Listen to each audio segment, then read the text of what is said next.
Voting rights advocates are suing the state, saying a new law hurts Ohioans registering to vote. Now, the law that went into effect this summer requires proof of citizenship in order to register at the BMV. Columbus Bureau reporter Morgan Trow breaks down the case and why each side is fighting back.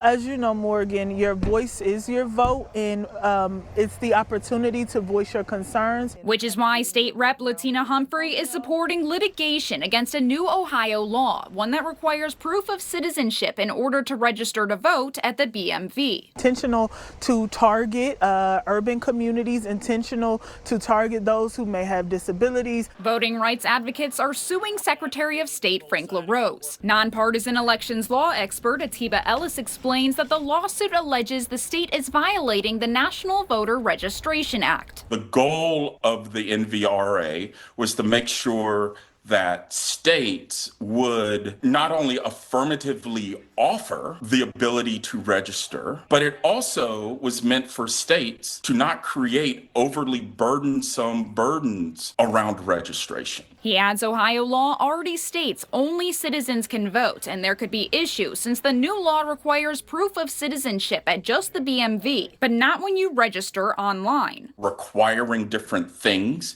in order to accomplish the same goal of voter registration might raise problems around equal protection. LaRose champions the legislation, saying that it protects the safety of elections, despite a dozen of his own audits showing there is no evidence of widespread voter fraud. In a statement, he says, "I won't apologize for or back down from the work we do to ensure the integrity of our voter rolls." Lieutenant Governor Jim Tressel agrees. We need to do anything we can to make sure that things are done properly. Tressel says that he trusts LaRose in adding extra steps in place to make sure every Ohio vote counts. Just last year, the secretary announced indictments on 6 green card holders for allegedly voting before or in 2020. Local prosecutors said the cases had no merit, and one of the indicted was dead. But the Republicans say that every non-citizen voter needs to be held accountable. I would certainly not be opposed to making sure that they're citizens